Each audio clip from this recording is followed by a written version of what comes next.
La lettre T, c'est le travail. Oui, le travail. C'est vrai que si j'ai parlé de revenus ou d'entrée, si une personne est entrepreneur, mais ici le travail concerne les outils qu'il va utiliser pour pouvoir effectuer son travail. Vous ne demanderez pas à un maçon s'il a un thermomètre. Non. Mais si vous partez dans une administration, vous allez remarquer qu'ils ont des ordinateurs, ils ont des imprimantes. Pourquoi? C'est l'outil qu'ils ont besoin pour pouvoir fonctionner. Donc c'est aussi valable pour des entrepreneurs qui veulent vendre.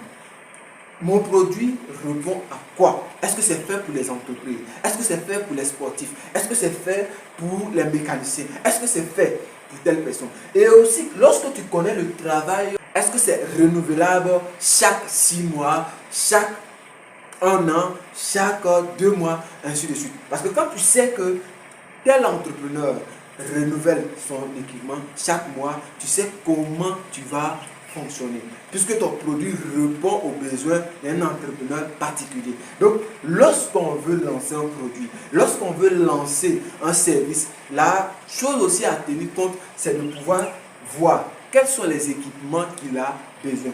Massive utilise quel équipement? Pourquoi il utilise ça? À quelle fréquence il utilise? Donc quand je sais à quelle fréquence ce dernier-là utilise tel équipement, moi, en retour, je commence à me préparer. Et ça te permet de pouvoir savoir comment travailler. Un cas pratique. Il y a des personnes, pour pouvoir travailler, ou du moins, leur travail consiste à faire 2 heures. 2 heures. Par exemple, de midi, ou du moins de 8 heures à 10 heures. Et puis, ils sont en train de faire autre travail.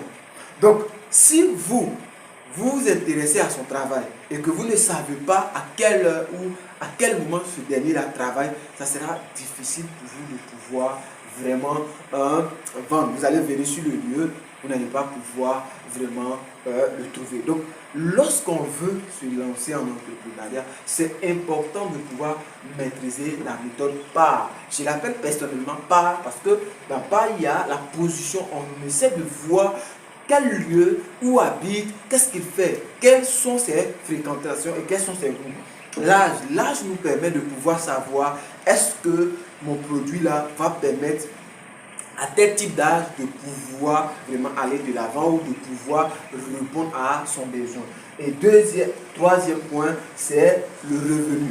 Le revenu te permet de pouvoir savoir s'il est capable d'acheter ou s'il n'est pas capable de pouvoir acheter. Lorsqu'on était en discussion, je travaillais avec un entrepreneur qui voulait vendre un service.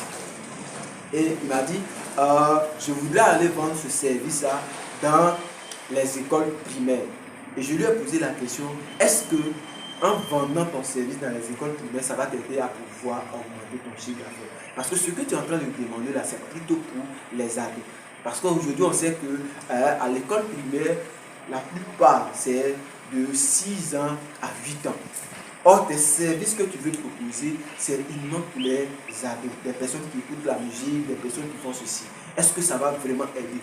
Donc, en repositionnant son service sur une tranche d'âge, ça lui a permis de pouvoir exploser ses chiffres d'affaires. Donc, quand vous voulez vraiment vous lancer, il faut faire très attention à l'âge. Oui. Et aussi le travail. Le travail te permet de pouvoir savoir quel équipement ce dernier-là utilise. Ça peut aussi parler de son travail. Quels sont aussi